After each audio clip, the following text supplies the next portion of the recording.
Welcome to the beginner's guide on n8n or n8n, how I like to call this. We will learn everything from how to use OpenAI module or other large language model modules, how to use flows like if or any other flow, how to use AI agents including this one and any other agent, how to give it memory, connect it to AI model, give it tools like Wikipedia, calculator, etc.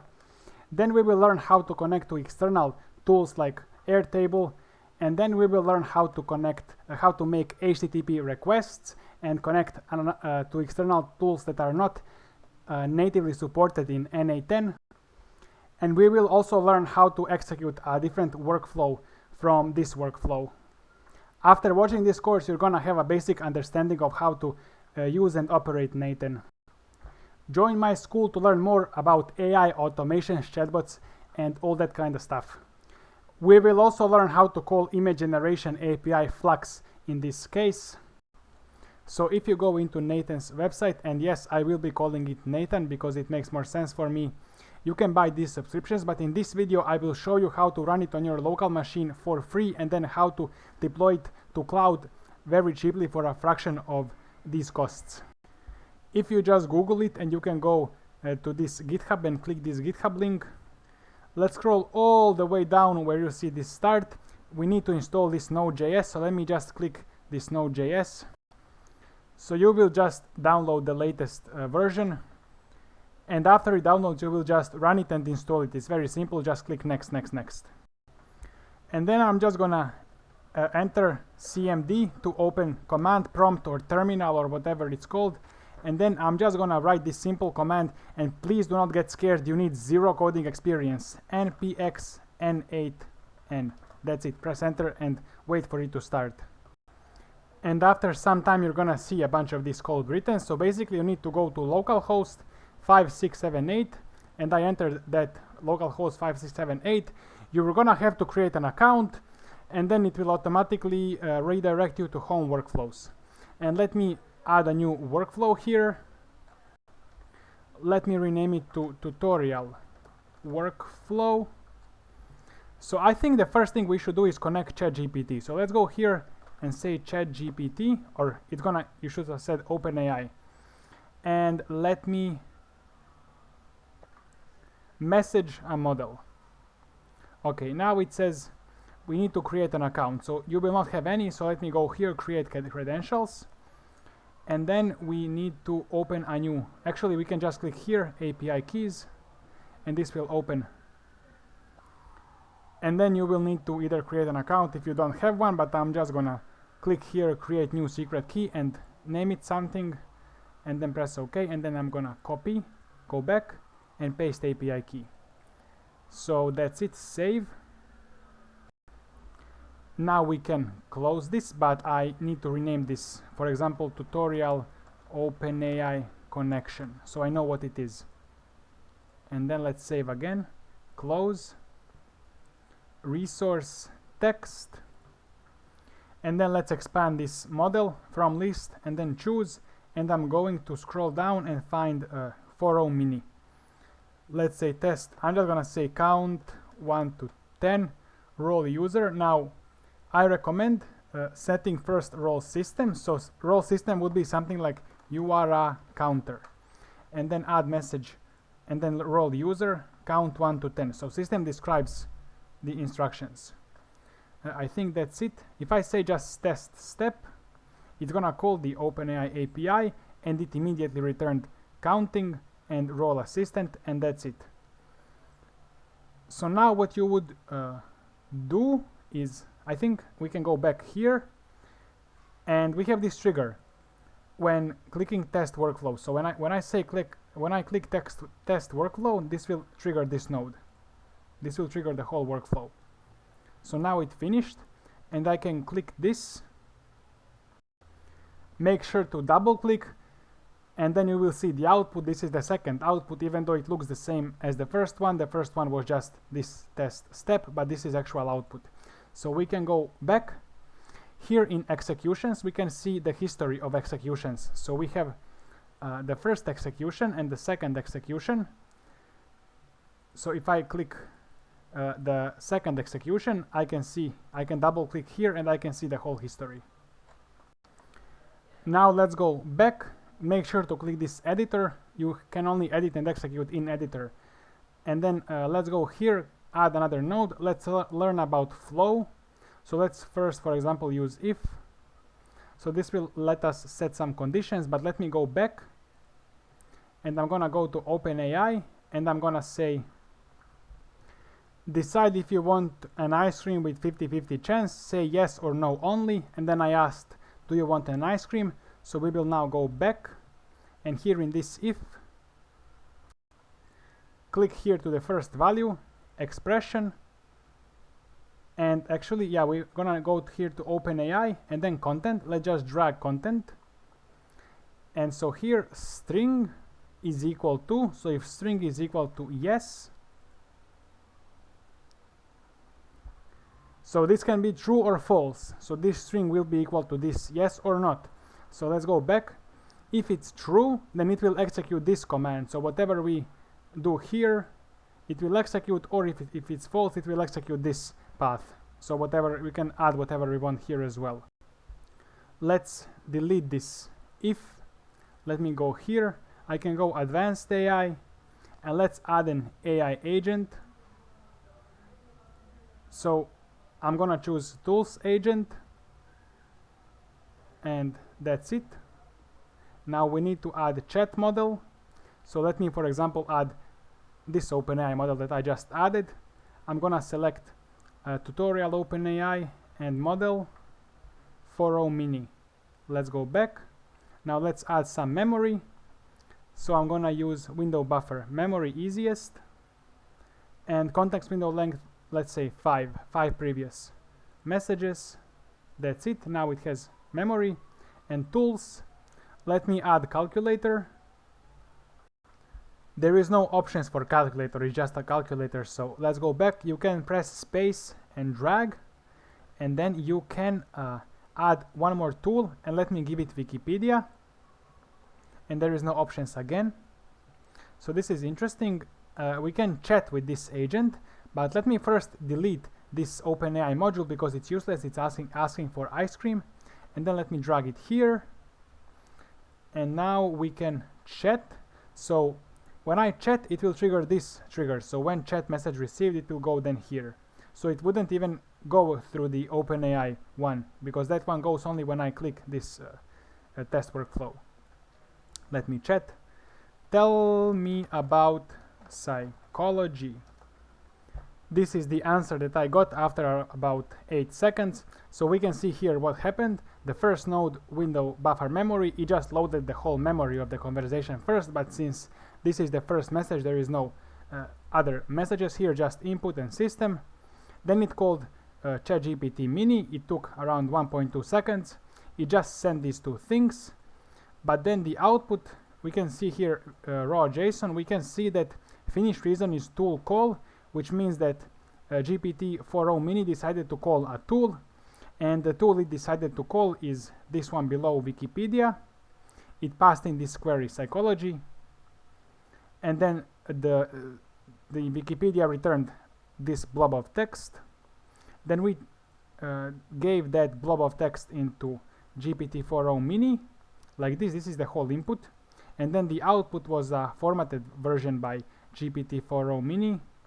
And in the end, we just update, like we save this into memory. So this is the input, this is what we gave to this memory, and then the output is like this, save context. So it saved context of the human, and then save context of the AI answer.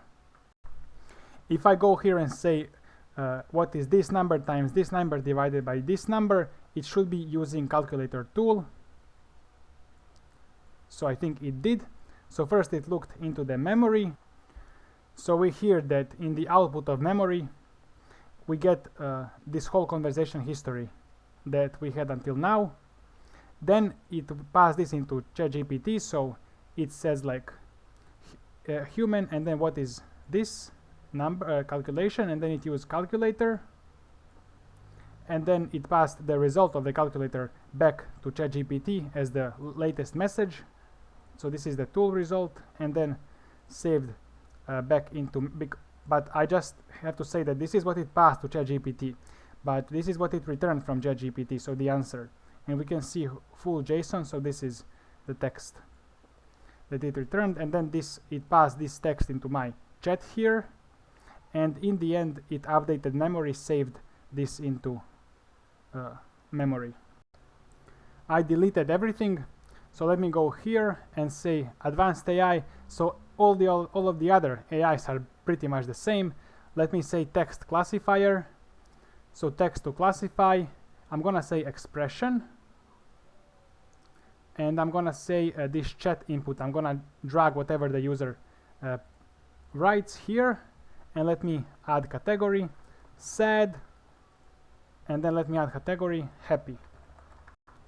If user said something sad, if user said something happy, and let me now go back and model. I'm gonna have to choose OpenAI again, same configuration. I will just choose it like this, and so we can say like if I'm sad, if this text gets classified as sad, I'm gonna go something here, but if it's classified as happy, I'm gonna do something else here. So these are two paths. If I go here, I just won Oscar, and let's see what text classifier will do. Could not get parameter, so let's show you how to debug. Let's exit this, let's double click here and see what's the problem. Could not get parameter. Let's see, execution failed. Model, okay, I think we got that. Let me try by manually entering I just won Oscar, and let me test. So again it didn't work, which is kinda crazy. Okay, so I think if I go here and system prompt template, maybe I need to add this here. So if I test again, now I think it's going to work. Yes, okay, so because we had to add this system prompt template. So that's how you debug, you mess around, you try different things, you remove like variables, you remove everything. And now let's go back again here, and I'm gonna drag in this prompt, and now let's go back and test this workflow. Now it's successful, but I need to send something. I just got fired. So that should be sad. If we scroll down, it says sad true, happy false. Let me delete everything, and now let me connect to some external, let's say, app, for example, Airtable, where we can, this is basically Google Sheets alternative. Let me create a record. Now I need to create new credentials, access token or OAuth. Let me go to access token and then go to Airtable. I'm gonna create a new table, start from scratch, and then I'm gonna go here and Builder Hub, and I'm gonna create a new token, tutorial token, add scope, read, data records read, data records write, base. It's gonna be the new base that I just created. I didn't even rename it, it's just called untitled base. And then let's copy this token, go back and paste it here, save, but we need schema bases read as well. So let's say done, and then if I want to go here, I can change scope and say schema bases read and save change. Now we have all of those permissions. Let's click save,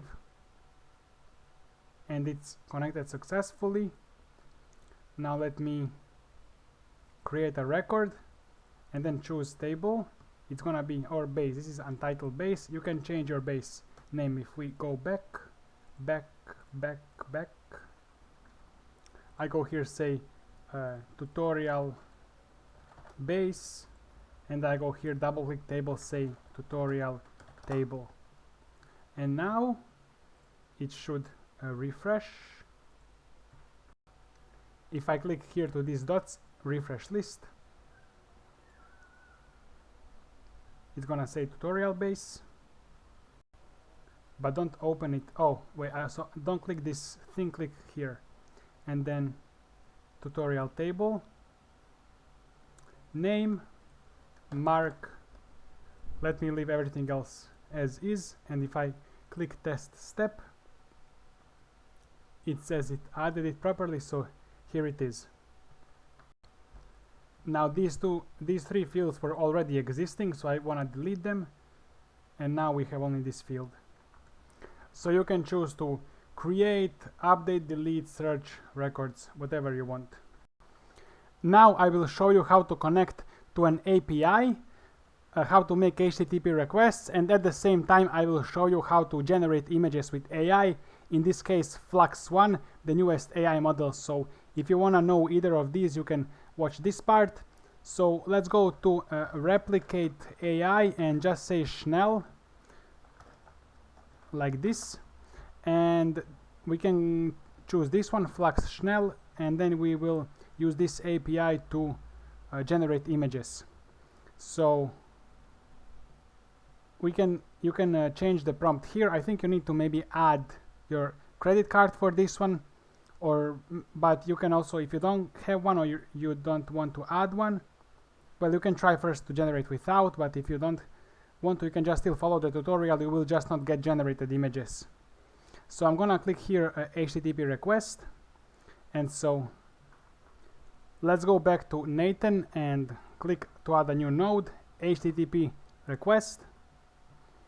And as we can see here, we need to send a post request to this URL. So let's copy this URL, but make sure there are no like white spaces around.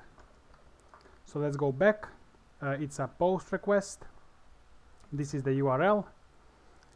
Let's say send header parameters, and I think like this, yeah. So the name and value. The first header parameter we can see here is authentication. Let's copy this out without the columns, and then bearer, your API token. So let's copy all of this without quotes.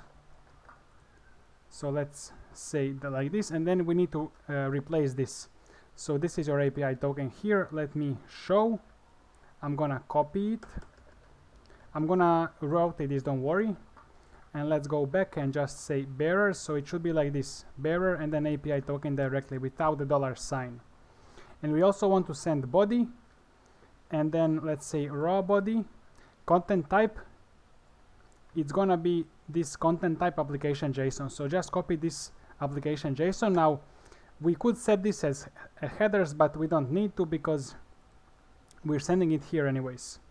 So it's gonna be application JSON, and body, we're gonna directly copy this in the curly brackets, including curly brackets but not quotes.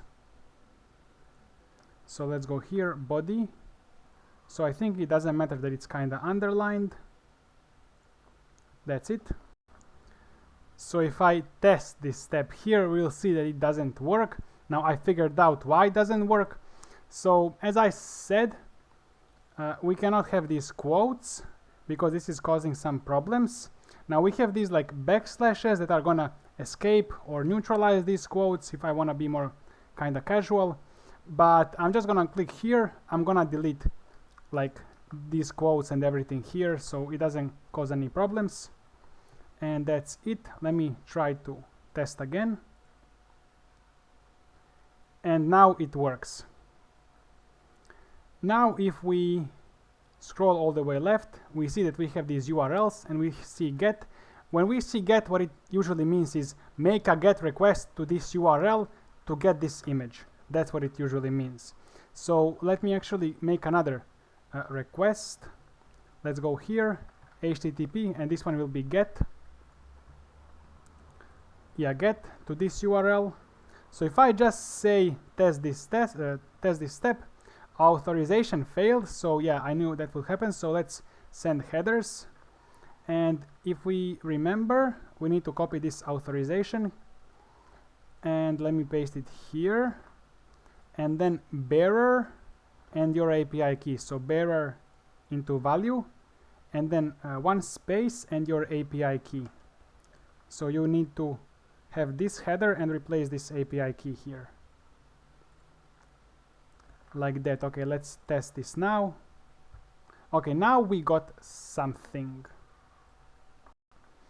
And here where it says output, we got this URL, so let me go check. Now it automatically downloaded this image, so we see that this image generation HTTP requests work. You can also execute another workflow, so just go here, type workflow,